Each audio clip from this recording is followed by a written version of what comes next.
Hey, it's Chronologically Gaming, the only channel that's perpetually retro because we're playing every video game in order of release. Chronologically Gaming is filmed in front of a live audience. Thanks so much everyone joining for the live show and putting your ratings in the chat, being a Chronologically Gaming influencer.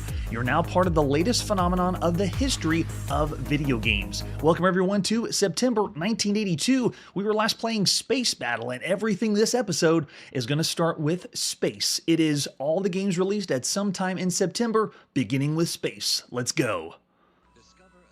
Beginning with Space Chase for the Atari home computer. This one we've already kind of showcased here on Chronologically Gaming. It came out originally in 1981 by Swifty Software, but I couldn't find it anywhere, so this game has been considered missing and lost. But we do have the re-release, which is this one by APX. And all I have is an ad that was there by Swifty Software for Space Chase. And then the cassette tape to play on our Atari. We're going to pop that in with an example of the screenshot. So here's the manual. This is by APX, or the Atari Program Exchange. This is our 37th game that the Atari Programs Exchange has published. Way to go. This one's by Fernando Herrera. Way to go, Fernando. Conquer all the planets to enter the next galaxy. It's one player only. You need 16K on cassette, 24K on disc. How do you play Space Chase? What do you got for us? So this is all the usual we've been used to seeing on the APX. Oh my gosh, look at all this text. You're in a beautiful, colorful galaxy. Your mission is to conquer all the planets for the Galactic Federation and then go on to the next galaxy. A piece of cake, right? But don't forget about those dreaded clone robot ships that will pursue you relentlessly to every corner of space, destroying every planet in its path. Planets the Federation will hold you accountable for. You move your ship through space with your joystick until you reach a planet, thereby conquering it. You can plant nuclear charges in the path of the enemy clone robot ships. You can also protect yourself from your own nuclear charges by turning on your shields, but you earn fewer points if you do. Another way to elude the enemy is to venture past the galactic fringe and re-enter the galaxy from the other side, so that means the screen wraps around. The more skilled you become at conquering a galaxy, the tougher the challenge you face. In the first galaxy, you have to dodge only one clone robot ship, but you face more enemy ships as you enter additional galaxies. You have only one life for your mission, but you can enter any number of galaxies. Your mission ends when an enemy ship destroys you or your ship explodes from a nuke. This is real-time, fast-paced game offering realistic sounds and colorful displays, features space chaser options for the number of nuclear charges you use, protective shields, intelligent pursuit of clones. So a few options for the game, and it explains all the required accessories we need. And if we want to contact Fernando, there we go. Or I think it's a Atari Program Exchange. So just how to load us in the game, and then the first screen display and what we're supposed to select after that. And then we also have a high score table. Very, very nice. You can press the option button to turn shields on or off. Select button adjust the number of nukes you can have in the game. So they have the options that we've seen on the Atari computer. And then we have the rules. You move the joystick. We're going to have our Atari VCS plugged in. Move it any direction you want. Release it when your ship stops moving. And you plot nukes by pressing the red button. So we're just going to be dropping tons of nukes down in space. Sounds fun. Shields protect you from exploding only if you accidentally hit your own nuke, but they don't protect you from enemies crashing into you. Conquer planets by reaching them using your joystick. If an enemy crashes into a planet, from both the planet and the enemy are destroyed, but a new clone ship takes off from its base. So you conquer a galaxy when all planets have been conquered or destroyed. You then enter a new galaxy. So you can actually keep going further if all the planets are destroyed. Okay. And there's the scores we need because it's 1982. You got to know what the score is and get the high score. And then we have some game hints. Very, very nice touch. And as usual, APX at the back of the manual has, there it is, the review form. What did you think of the game? And you send it into Atari. We won't be filling that out here. Let's pop it and play Space Chase. Fernando Herrera of APX at sometime in September 1982. Yeah, I love nukes in games. The more you nuke things up, the better. All right, here we go. So Space Chase. I am not familiar with this one. Already we're hearing those really, really cool engine thrust sound effects.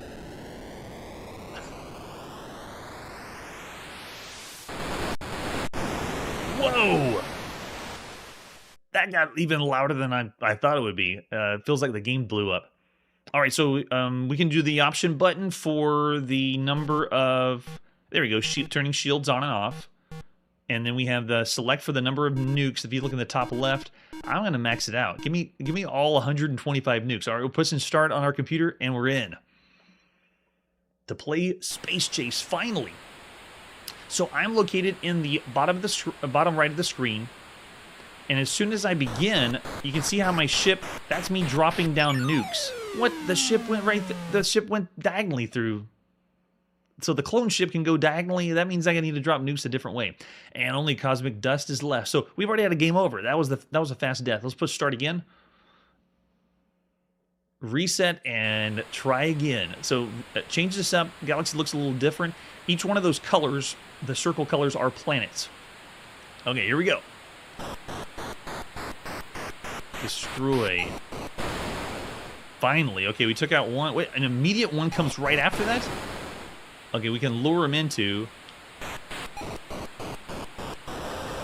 Oh, we can change to the other side of the screen. That's right. So you can see my point score... Why is my point score negative? But I can use the wraparound to take things out. And confuse the enemy. So, like, you can get the enemies to go back and forth while you're trying to defend the other planets. I've only play tested this one time, and I think I've already figured out how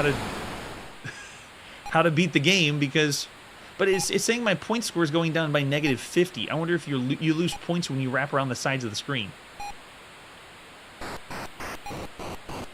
Maybe we should just blow it all up.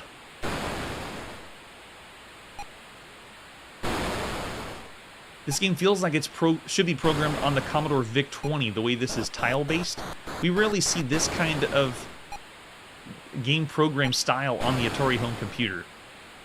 Because notice whenever I move the ship, it doesn't feel as smooth moving around. It's like one tile at a time. All right, let's try it one more time. Push and start on our computer. The concept's interesting. It's essentially you're supposed to take over a certain section. And the way that you lure ships around is kind of similar to another game we've already played. I already see a 2 in the chat. Yeah, it's rough. It's a trickier game because the style of gameplay is similar to like a tank style game.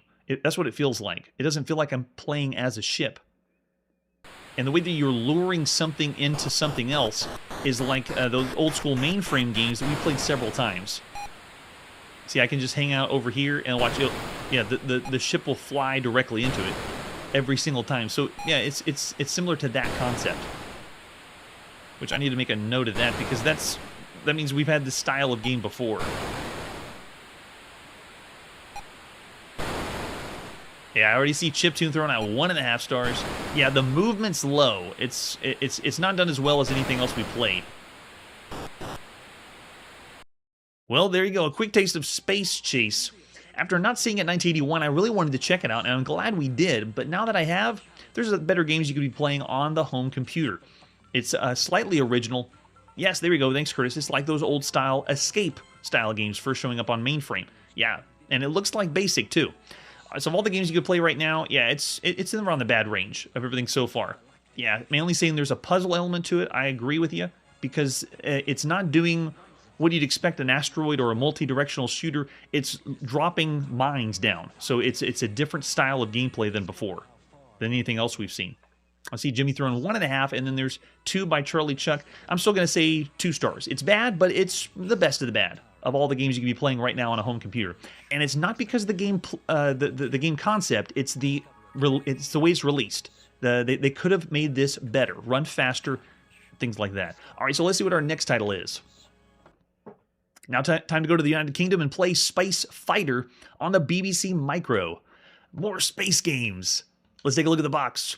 This is by Superior Software for the 32K BBC Micro, which means you need the BBC Model A. Can you do Model A with this? That would work. That would really work great. There's our cassette tape to play some Space Fighter. Yes, pretty generic name. And there's an example of the screenshot. All right, so here we go. Space Fighter has the Superior Software version and then the original done by just Richard Hansen.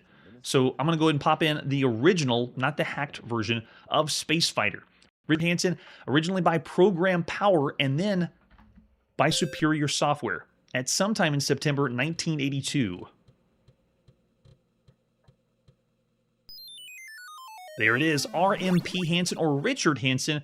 We've seen Richard Hansen on the Acorn Atom, first doing Demon Dungeon, and then 3D Noughts and Crosses. He also did Invader Force, Martians, and Warlords. This is his first game that we played for the BBC Micro. Do we want instructions? Yes. How do we play this?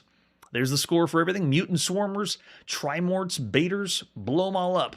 We'll hit spacebar, and the object of the game is to defend your planet from the menacing aliens. You are in control of a spaceship equipped with a laser gun and 3 smart bombs.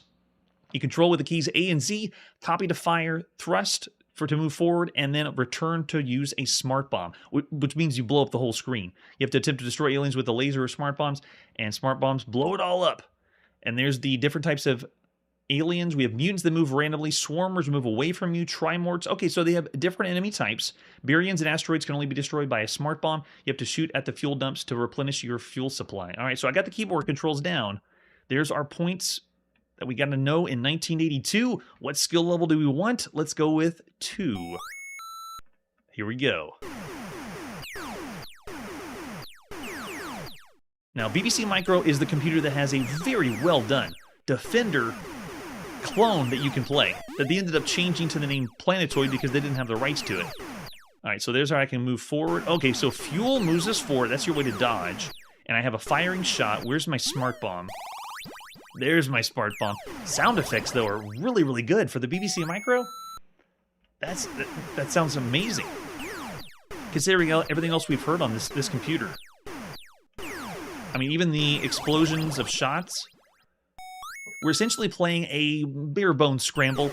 This one is obviously a scrolling shoot 'em up. This one marks our 101st scrolling shoot 'em up that we played on the show. But that's a lot. That's scrolling shoot 'em ups going vertically and horizontal, all over the place. As far as games that are specifically feeling like Scramble, this one's our 43rd Scramble variant that we played so far. Oh, we can put our name in. Cool. All in caps, because we're on the BBC Micro. They got a high score table. Very nice. And then you just go right in again to play some more. Or die. So this one doesn't give us the levels like Scramble, or the sense that I want to see what the next screen is, because it pretty much looks the same. We're also not rescuing anything like Defender. But I would say the sound is what really makes this one a nice title.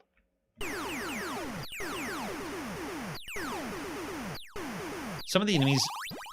There we go, I'll just use a smart bomb. Some of the enemies seem like the shots don't do anything to them. Oh, this is one of the best. I'd still say Defender is one of the best, especially if you're wanting to play a shoot 'em up. Frantic, hectic. Yeah, see how some of the shots don't completely destroy the enemy? Like you need to do multiple shots. And the fuel level is ticking down slowly, just like a timer from Scramble. Yeah, it seems like some of the enemies take more than one hit. And their shots coming really fast, too. But I have a lot of firepower. I mean, look at this. I'm spamming the fire, and it's not letting up. Very refreshing when you consider we started with shoot 'em ups where we're just firing one shot at a time. So really cool. Yeah, this would be really fun to play. On the BBC Micro right now, you would really enjoy this if you like shooters. Jimmy's already thrown an above average of all the titles so far. Now, of everything on a home computer, this one still feels like we've seen already quite a bit of horizontal shooters. I mean, this is our 43rd Scramble variant, and we have played several on home computers, and so there's a lot of other ones out there that have more depth to them. Levels, concepts. You notice that all the power-ups come with us. We have all the smart bombs here. It's true, chiptune is no Time Pilot. We haven't even seen that one in the arcades. Time Pilot doesn't exist yet. Alright, so I already see around 3. Yeah, it's not exceptional. I'm thinking still around the average range. Of everything so far on a home computer, that's a lot of competition. There's so many good shooters and so many games that do something like a notch above this. This feels like if it came out in 1981, then it would be a better title. But now in 1982, it's just about average. So I'm looking over in the chat. I see mostly 3s and a 3.5. So I'm going to say fairly average. 3 stars of all the games you could be playing right now on a home computer. I know if it was only the BBC Micro. Oh yeah, if it's everyone, Barto's saying 2.5, very nice. Still a fun time. Sounds good, too. For a home computer arcade game, it's pretty nice. All right, so let's see what our next title is. We're now going to the arcade in Japan to play Space Raider. Starting with the advertisement flyer. It's a space kind of night. This one is by Universal. We've already seen some really good ones, like Mr. Do. Destroy the Raiders from mysterious outer space. With 2 examples of the arcade cabinet, upright and cocktail. Very, very nice. I love the Tron lines in the background. And then, yeah, there it is. Flip it over in the back. From Japan, it explains everything about the game, even the point values of the enemies. And there's a terrible picture of the arcade cabinet. It looks better on the flyer. So for controls, it's just a 4-way joystick and a fire button. If you played with 2 people, it's alternate play. There's our arcade marquee for Space Raider. Really enjoy the colors. The color scheme of this reminds me of like classic arcade. It's got to be, right? It does look like if it's out of Star Wars. I mean, look at the artwork. This is what's going to be around the CRT when you're playing the game. So nice. And then there's an example of the screenshot. So cool. All right, we're going to the arcade to play Space Raider. This is by Universal at sometime in September 1982.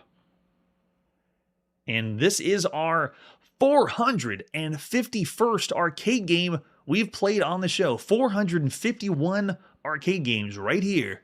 So much arcade, so much classic shooters too.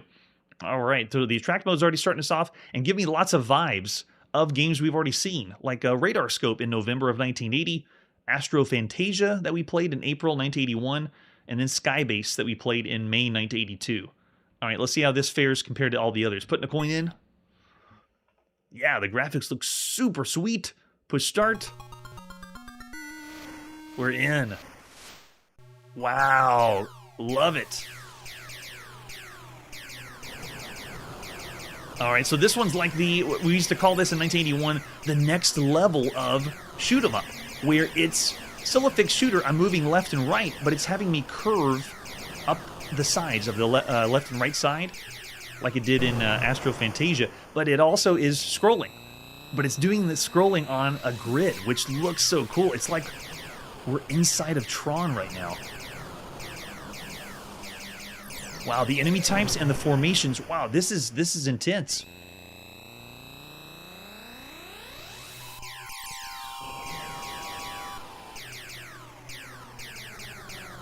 What kind of firepower do we have? It looks like...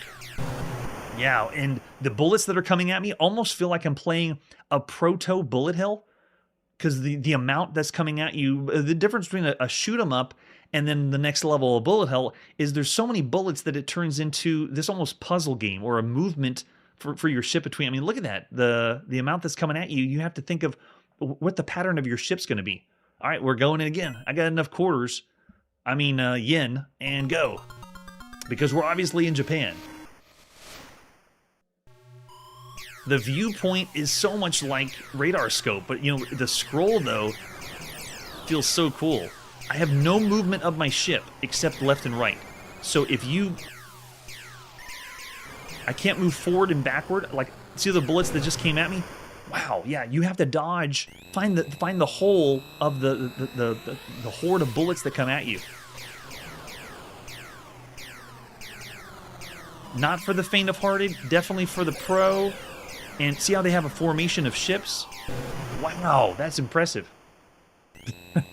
Yeah, if it's too tough, you could rate this lower. Because you go to the arcade, if a game ends up being so difficult that you don't even get very far. I mean, look how fast my lives are going.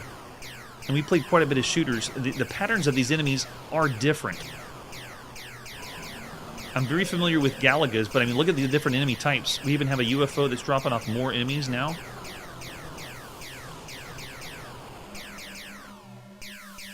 Oh, we got something else coming down the pipeline. You can even use it's the bombs. So it's like a shrapnel bomb flying at us. Wow. Yeah, definitely a quarter eater. We're already in two in. All right, put another yen in and go. I really love the aesthetic of the game, though. This feels like another classic arcade game that we played back in like 1979, 1980.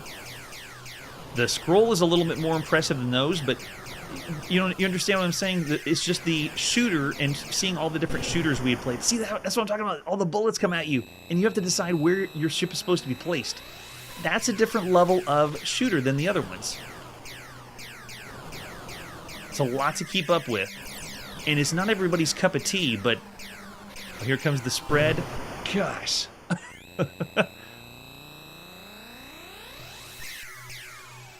Yeah, if you enjoyed shooters, God, yeah, it'd be so fun to play. Yeah, we already had the game over that fast. It's the shoot 'em up like Defender. It's that difficult. I'm going again. Another coin. We got enough cash. We're going to use it.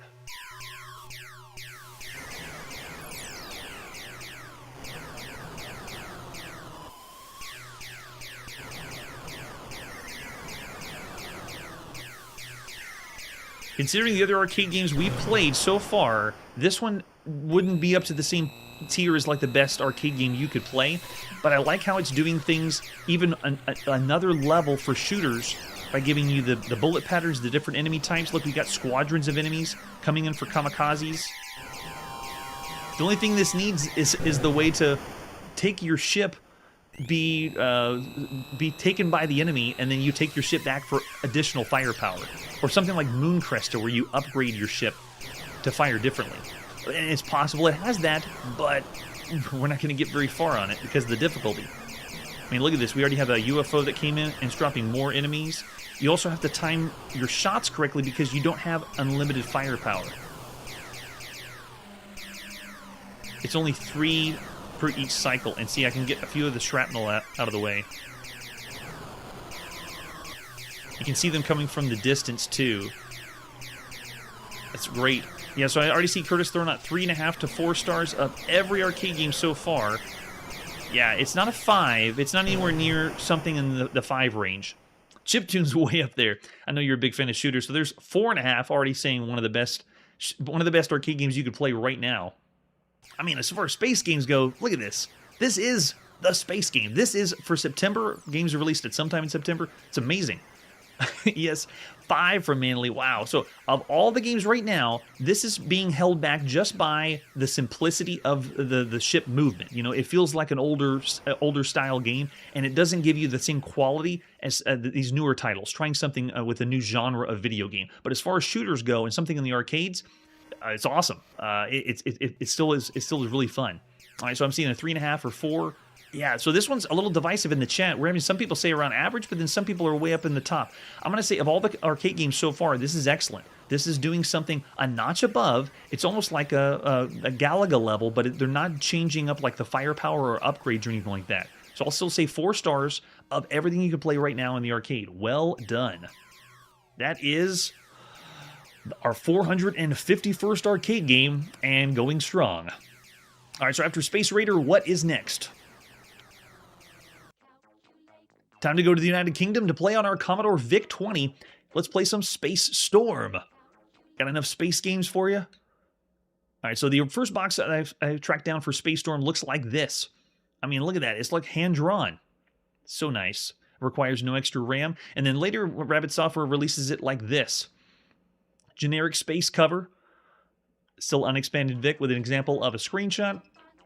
And all we have is the disc version and tape version for this one. We're popping in the tape to play Space Storm.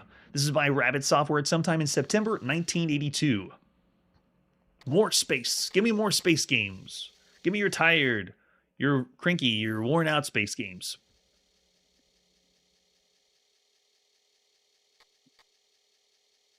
I love hearing the disc sound. Yeah, Manly, that kind of reminds me of the homemade video games people produced and as their own publisher. Destroy the asteroids. Your control sticks are, wow, F1, F3, F5, F7. No way, I'm not going to control it with a keyboard. Yeah, we're going to do joystick. All right, hitting J for joystick. All right, it boots right in. We have a first-person view, and this crosshair is where we are. If you look down at the bottom, the long-range scan says, an asteroid's coming, quick. So you have to find it on your screen and blast it. So it is a point-and-click shooter. You can see the asteroids coming in, and you look down the long-range scan, you can see it getting closer and closer. Just blow it up. And the way the game works is, I wouldn't call this like a missile command variant. Maybe you could say command style shooter, but it's so bizarre because it's like space combat, but you're not really flying around. You're just moving the cursor around. And then fire on the missile. There's our score in the top left. It seems way too simple. Way too simple. I feel like they're going to throw more asteroids at me. Okay, they're coming in faster. There we go. Nice. Yep, you got to be quick. Got it. All right, so where are they at now? Okay, another one over here. Oh, gosh, yeah. So now they're coming fast. Where's our damage percent? Okay, it's right over here above my shoulder. Interesting. We played a few kind of missile command that were so rudimentary, it was borderline missile command. Or we call them command shooters. This one feels like that. You already have a lot of damage. Uh-oh, if you miss... Okay, it still works. Just find that speck of yellow and go. So Space Storm... gameplay-wise, it's lacking. Can I even move diagonal? No, with a joystick, I can only move in the cardinal directions. So even slower pace, because, you know, when you play a game where you have a cursor, you expect to be able to move around freely, but you don't really move as much. Yeah, let's go back to the arcade and play Space Raider. Space Storm. Oh, I missed it. Does that mean I'm destroyed? Oh no, I'm okay. I'm still alive. It looks like our damage increases, so it almost feels like I'm playing a game in a lesson in futility. How long can I last? Arrow's down in the bad range. I'm only seeing 2. Yeah, I'm already seeing 2 stars, which would be our bad rating, or bad range, or everything so far. So I would like to see if this does anything else, but everything I've seen for gameplay, this is all you got for Rabbit Software. All right, I'm gonna break it, then quit the game. All right, so there's Space Storm. Yeah, I'm going to say of all the games you could play right now, it's bad. Now, it's not necessarily in the range that is somewhere broken, because it does get the job of what you're supposed to, just the gameplay is just very simple. So I'll say 2 stars. Yeah, and for the VIC-20, we've seen much better, definitely. Jimmy's saying 1.5, and then Barto's even lower with 1. Man. All right, so after Space Storm, what's our next space game? We're still in the United Kingdom, now on the Dragon 32, and this is Spacewar. This will fare much better. So this box that we're looking at is technically the one from 1983, but we'll be playing the exact same game. Spacewar we saw already as Spacewar or Color Spacewar in May 1981 on the TRS-80 Color computer. So here it is in the United Kingdom on your Dragon 32. What else do we have for Spacewar? Oh, there you go. That's the first box. So this would be the one you would have seen from 1982. Classic, old school Dragon 32.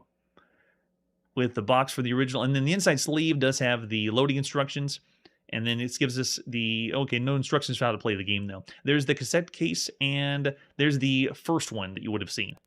We're going to play the first. Here we go. It's time to play Spacewar by Spectral Associates, published by Microdeal at sometime in September 1982. Yeah, it does look like that. And we're fast-forwarding the cassette. We don't have time for loading. I'm not giving you the true 1982 experience. Do we need instructions? Yes. Yes, we do. Space mines. There's 4 space mines defending the Death Star. Nice. These mines are invisible. However, they will become visible if you get too close to them. About 1 second after they become visible, they will explode. Hitting the mine will not zap your ship, but the explosion will. And you hear a warning buzzing sound when you are getting too close to a mine. After exploding, the mines will immediately be reincarnated at a random position. Oh my gosh, there's so much text. The Death Star can fire defensive missiles. Shield around the star will stop rotating if it's hit with a missile. We also have a cloaking device, which will protect you from missiles, exploding debris, and the enemy ship. While the cloak's activated, none of the above mentioned items will destroy the ship. The cloak requires energy to operate it. A graphic measure of the amount of cloak energy remains. And then here's the interesting part of this game. The left joystick activates the cloak, that you may not fire missiles while it's activated. Once the cloak energy is gone, pressing the left joystick button will have no effect. There's our difficulty levels, but here's what makes this game unique. This is a twin stick shooter. And we had this on the TRS-80 color computer too. You have one stick to fire and one stick to move your ship around. Well, I mean, aim the turret, I should say. It's not a twin stick where, you know, the other stick is actually doing the fire mechanism. It's just aiming the cannon, and you still have to have the button to push it. So it's still utilizing two sticks to control. All right, difficulty levels. You can do 0 through 15, and it determines this on what's going to happen in the game. Oh, a lot of things too. Yeah, so depending on how difficult you change the game up, it's going to affect a lot of stuff. And then there's our scores. 10 points are scored for hitting the shield of the Death Star. Very nice. Oh yeah, I want to get the Death Star. You get 1 bonus ship for every 1,000. God, there's so much text. After reading a novel, we then can play the game. If you don't hit anything, it'll enter a demonstration mode and play itself. And you click clear to get away from it. Here we go, the movement. The right joystick controls the direction of the acceleration. The left joystick controls the direction of the ship's gun. Wow. So everyone got your joysticks ready? You need 2 of them to play Spacewar. Oh, look, and it says color Spacewar here. Like it did on the Coco. So we're at the boundary of the known galaxy. Please identify yourself. Last person in chat was Curtis. What level of difficulty do you want to try? Let's go with level 3. Here we go. All right, so I am flying into the sun. If you look at the top of the screen, I am a very small, colorful ship, and you see I have different space mines to blow up. Yeah, the control of those, amazing, because using 2 sticks at the same time. I can't imagine holding the 2 Coco joysticks, though, because they're both analog. You can barely make out yourself. So that was my same gripe I had whenever we played the original on the TRS-80. It's just so hard to make out where your ship is. So I'm currently in the bottom right of the screen, and you have gravity coming in from the black hole and the sun. And so we have our base here to destroy, or the shields on the outside, or I mean protect. And then we have all the mines to blow up. But we fly around the screen very similar to the original Spacewar, the one that was on PDP, mainframe, and then the very first game we ever played here on the channel in the arcade. But sound effects, you're not really going to do much for what home computers could do, but this one, the control is what shines, and the feeling of the gravity is what really drew me to it when we first played it. So you'd have a lot of fun playing it, but it takes a while to get used to. The control with the 2 sticks isn't a true twin stick shooter. Yeah, and it is annoyingly high pitched, yes. And very difficult to see, especially when you can't tell which mass of pixels am I. But the control is similar to the gravity you'd see in asteroids. We call these multi-directional shooters here on the show, and this one works just like that. It almost feels like we're playing an asteroids-style game or a Space War-style game, but zoomed way, way out, so you can barely see anything. Yeah, oh, the Dragon's ones ran along too. Thanks for the update, Curtis. Yeah. Yeah, the Dragon version looks like this one. When you do play it on the Coco, you can have the black and white look, which is a little bit easier to see. Yeah, now play control, this is awesome. It's really, really fun and refreshing to play with 2 joysticks and control it that way. So Spacewar, I'm going to say just like we did back in May 1981, it's a very good game, and I was even going to say above average. Of all the games you could be playing on a home computer, I'll say 3.5 stars. Because the control of the ship, the way you move around, the gravity, a lot of different elements come together. But yeah, the graphics and sound, it kind of takes it. I'm looking over in the chat. Yeah, 3 are on average for everything so far, and Jimmy's saying 2 are on the bad range. Spacewar, though, check it out. Whether you do TRS-80 color computer or the Dragon, yeah, it would be very fun to have on your computer. If you had 2 joysticks. All right, so let's see what our next title is. We're still in the United Kingdom on our Commodore VIC-20. Here's Spacewar. Just Spacewar. This one is part of the book, Compute's First Book of Vic. Games, programs, other helpful information for owners of the VIC-20 personal computer. Oh, so I guess this was available everywhere, wherever you could get the book, so it's not necessarily in the United Kingdom. All right, let's pop it in play, Spacewar, or type it in play, Spacewar, by David Malmberg, published by Compute at sometime in September 1982. We're typing in and playing, or from our disk. Yes, Compute! What do they got for us? All right, we want instructions. Yes, we do. How do you do this, Spacewar? You're engaged in a battle to the death with a kill-crazed kamikaze Klingon in the asteroid belt of Mongo? No way, there's Mongo. Your ship is purple and the Klingon ship is dark blue, and they actually say Klingon. That's cool. The joystick controls your direction. The red button fires your laser missiles. Make a hyperspace jump by pressing the spacebar. If you lose the battle when you're blasted by a Klingon's laser, sucked into a black hole, collide with an asteroid, pulled into the sun by gravity, or rammed by a Klingon ship. So there's our skill levels. We can do 1 to 9. I love how it's 1 is trivial and 9 is impossible. We'll do level 3. And then we get Spacewar options. We can do sun's gravity, black hole, or no gravity. No gravity is really boring. So let's do sun's gravity. I'm going to push S. And now let's load her up. No, he's not, Manly. I love it. Yes, imagine typing this in. All right, so I'm playing as the purple ship, and I've already died. Looks like the planet Mongo is not going to... Okay, you were vaporized. Play again? Yes. Just got to hit enter. So it loads us... it loads us up, and I immediately go into the sun. I was vaporized. You want to play again? Yes. Against my better judgment, yes. Okay, there we go. Now I'm in. And I hit an asteroid, and I died. And let's go in again. Welcome to Watch Me Die with Chronologically Gaming, where we die across all ends of the spectrum. It feels, oh man, the lag is intense. it's really bad. But I'm now in control of the purple ship. If you get too close to an asteroid, though, you blow up. Vaporized because I came in too close. This shows you the difference between playing Spacewar on the Dragon and then this one. This has no sense of gravity or feels like I have inertia with a ship or any of that. It has none of that. Yeah, Errol's already saying 1. This is so rough. Okay, so I can blow an asteroid up finally. Can I get away from this? Get away from the sun's gravity. Let's see if I can. I need to kill at least 1 Klingon. Wow, I held down the button for 4 seconds before it replied. This is also a 1-player game only. So I'm only playing against the Klingon, which is the computer. But I got him 1 time. Do I want to play again?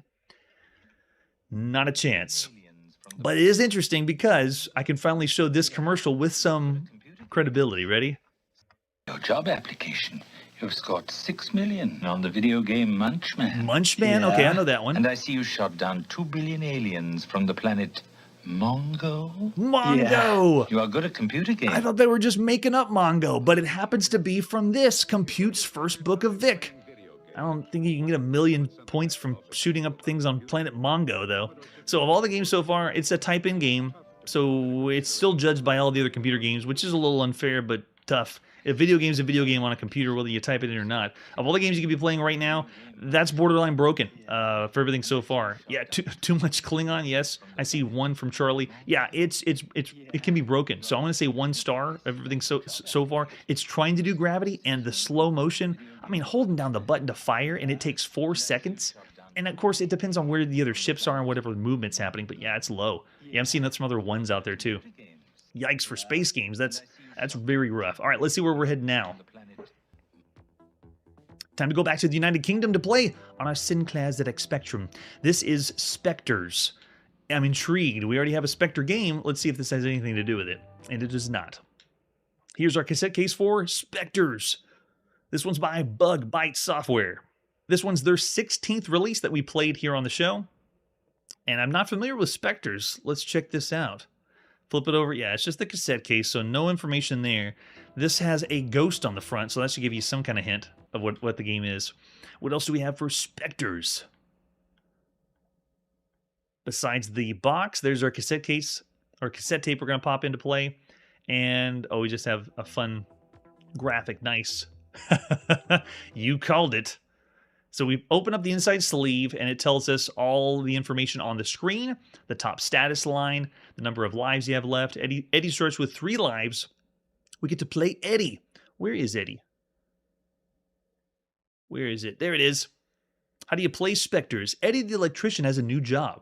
He has to rewire the old mansion on the edge of town. Unknown to Eddie, the mansion is haunted by 4 wicked ghosts who don't like humans at all. I've heard that one before. The ghosts all have different personalities. I've heard that one before.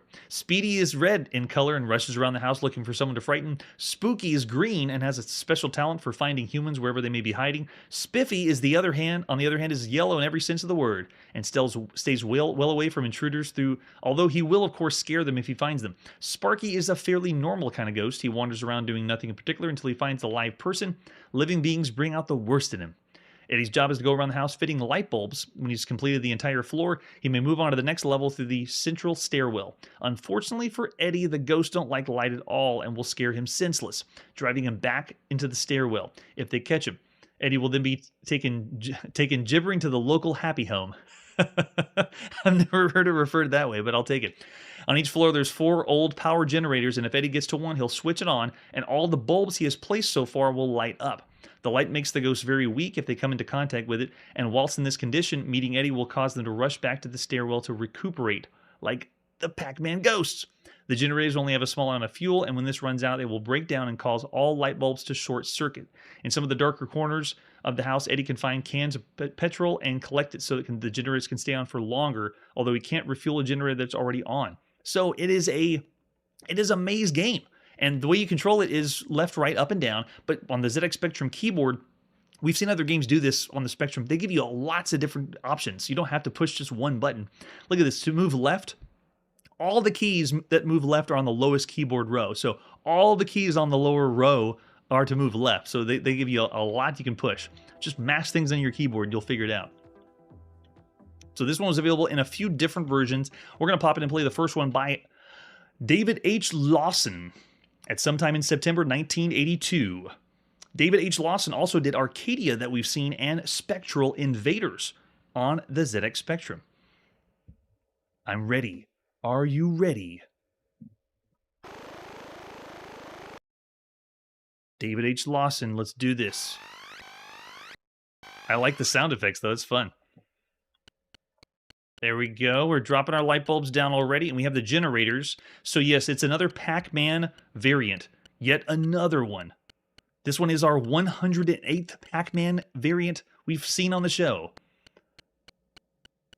And this one is combining elements like Super Mouse or the Amadar, like painting around the room, but they're changing up with light bulbs. So we got a generator to light one of them up. It looks like the yellow ghost. He's the one that's the one that's always scared of everything. But you can't win the level until you light up all the bulbs. So you notice how I have the bulbs went away. So you have to form a path without using any power-ups and getting all the bulbs to light up the level. Very, very tricky. Oh, see, I started the generator again. Darn. Can I turn it off? No. This game feels and looks like some later Spectrum releases. In fact, this and Hungry Horse feel... most of the ZX Spectrum games we played feel so basic and rudimentary that it wasn't doing the computer justice. But then we played Hungry Horse, and this one has the color and look of what I expect from some of the top quality ZX Spectrum games. I know it's just Pac-Man, but it just has that identity to it. Let's see if he runs away. Is the yellow guy going to bolt it? No, he's not going to bolt. Okay. So what you can do is watch the ghost when it gets to this. When they turn to that state, then you can touch and send them back to the beginning again.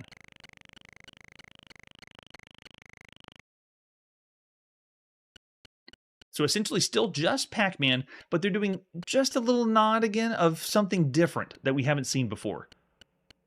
It's a mixture of the paint the level that we saw in Gotcha in the arcade.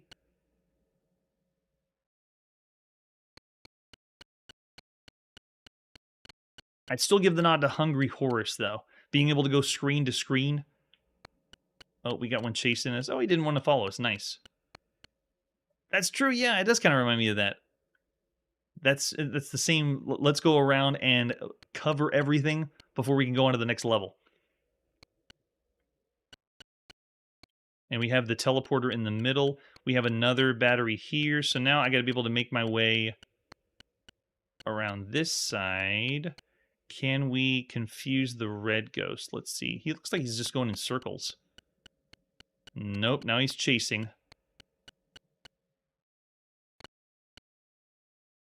Yep, he's going... Okay, well, he was going straight at us, but I guess not. So the AI is honestly pretty typical for most computers when we see Pac-Man style games. And here on the ZX Spectrum, you would have a blast with this. Did anyone play as Eddie the Electrician? Is he near and dear to someone?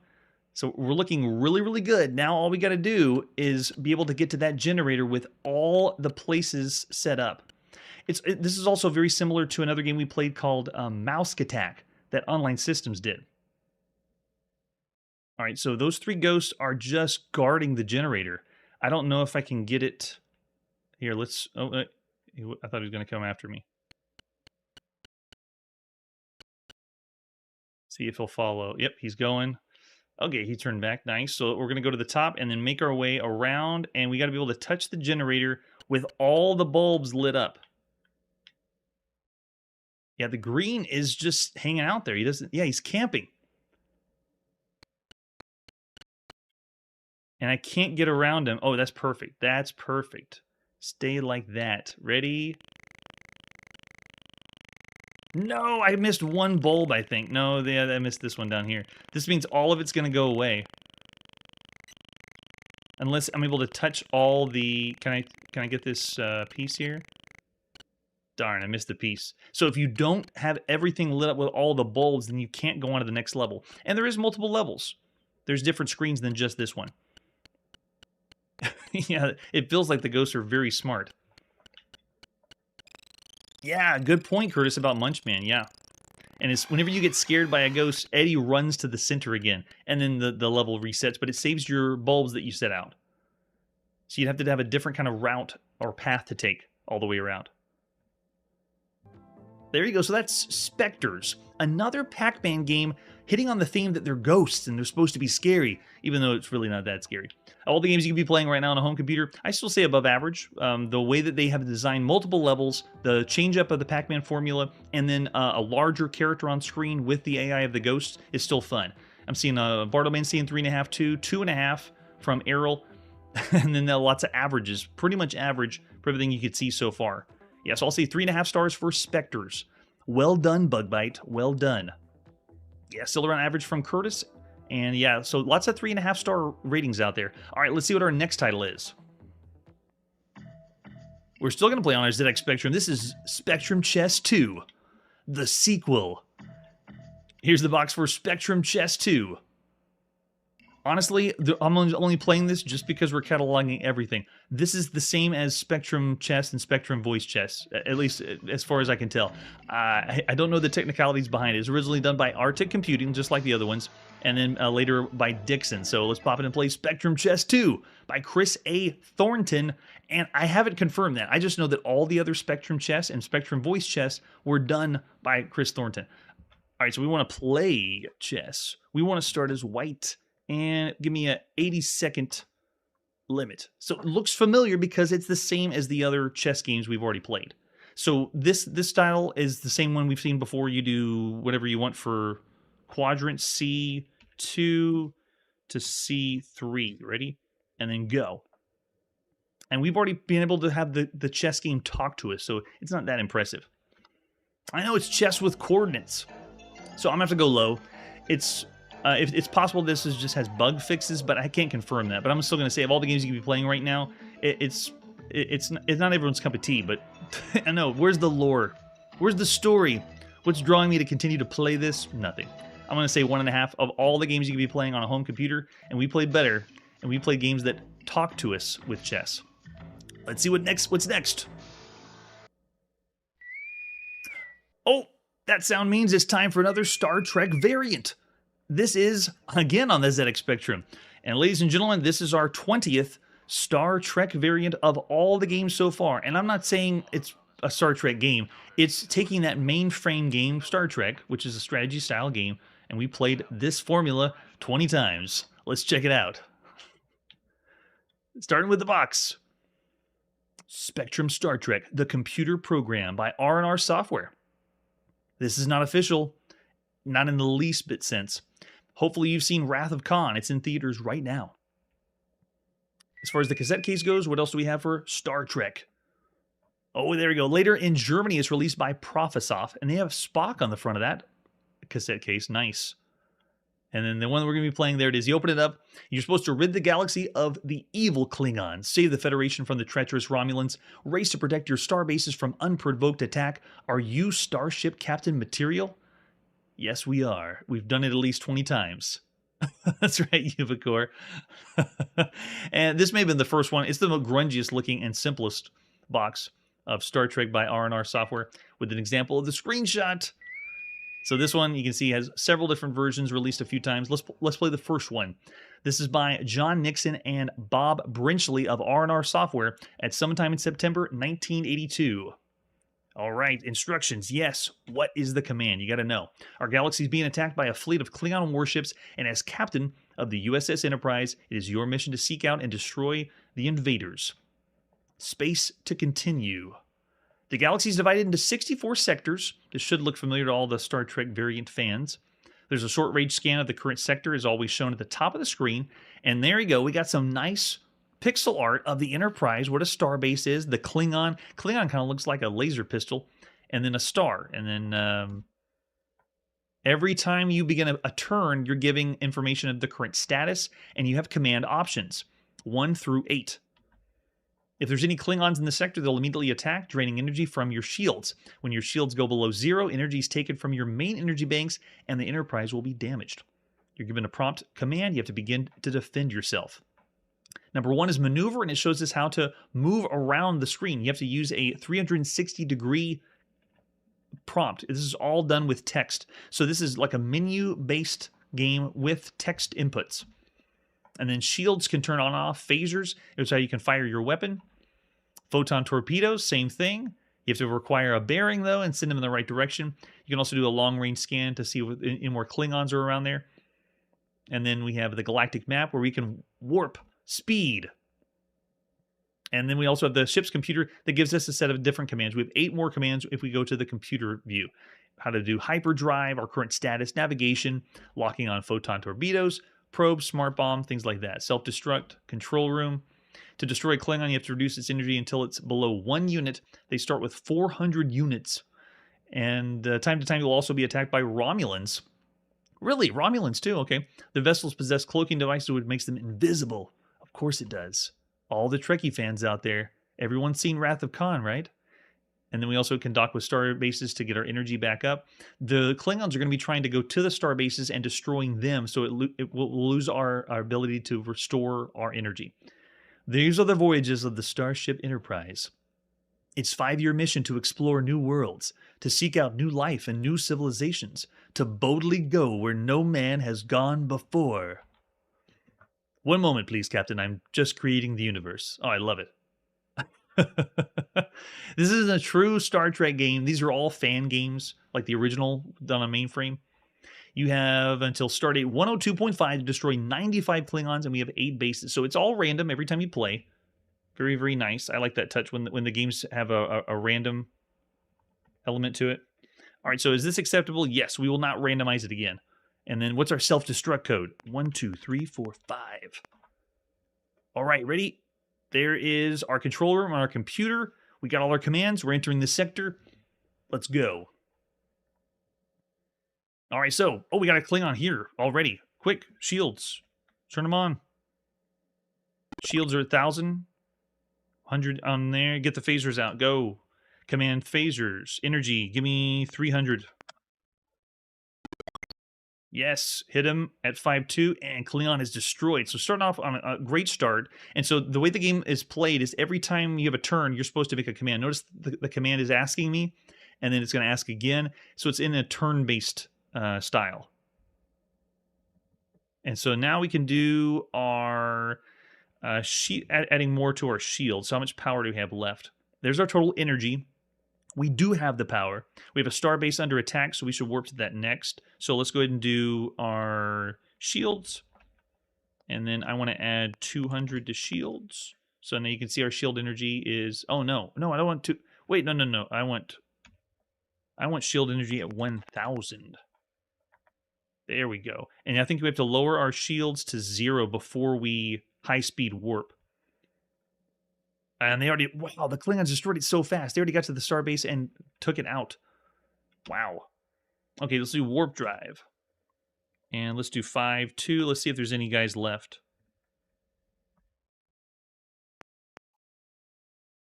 Oh, 5-2. Oh, I don't think it'll let me do the... I gotta do the 5... dash? Oh, maybe it won't let me warp unless I have the dash in between. Or warp factor 5, that's why. Bearing, let's go 200.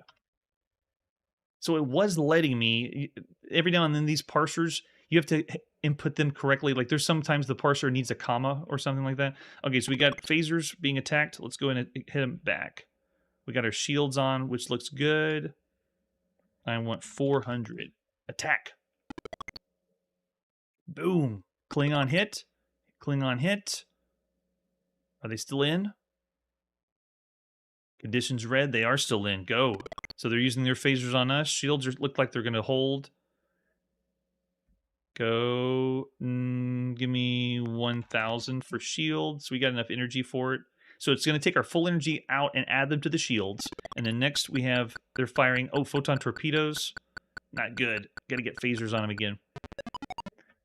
200 hit on shields. Okay, we're still holding pretty good.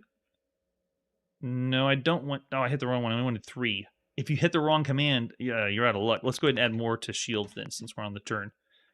And get ready for phasers. Let's see what the Klingons do. One of the best times we played a variant was Star Trek 3 on the TRS-80 color computer. Really, really fun. Okay, so let's do phaser energy. Give me 500. That should finish them off. Destroyed. How about the other one? Destroyed. Very nice. So energy's way low. We're down to 92, so we got to warp ourselves back to one of the bases to get our energy up. All right, I'm seeing ratings out there. Oh, yeah. It's very classic strategy style game, and we've seen this 20 times. This one's really nice. For the ZX Spectrum, we've actually already seen another one on the ZX Spectrum. This one is the one, if you were going to play anyone right now. I'm already seeing 3.5 stars for everything so far, of everything you could play. I gotta say, we've already played better ones on the home computer, and I'm talking my MS-DOS and the other computers that are out there. Yeah, presentation-wise, Curtis, though, yeah, I'm with you there. So I'm just going to say, of all the games so far, this one flows quickly. It's fast. It has enough animation, but it does what it needs to for the strategy title. Jimmy's even saying 4 stars. I'm going to say 3.5 for everything so far on a home computer. Wow. Very well done. All right, it's time to put our video game playing on pause and play another day. Tune in next episode for a space game, a new game by Infocom. And they're going to do the space game the way they do it best, through narrative fiction or interactive fiction. That's it for today, and like I always say, space video games will never die. Hey everybody, thanks for checking out the channel and joining me on my quest to play every single video game in order of release. We'll be streaming live every weekday at 9 p.m. Central, so join us and let us know if we missed any games along the way. This video would not be possible without Launchbox, RetroArch, and MAME. Tell all your friends there's some crazy guy named Chronologically Gaming trying to play every single video game. We have links down below that'll send you to places like our Discord and Patreon, and one that says all the video games we've ever played. If you go there, it's a list of everything, and you can click right to the game you want to see. Chronologically Gaming is the name to look for. We are perpetually retro, and we will catch you next time.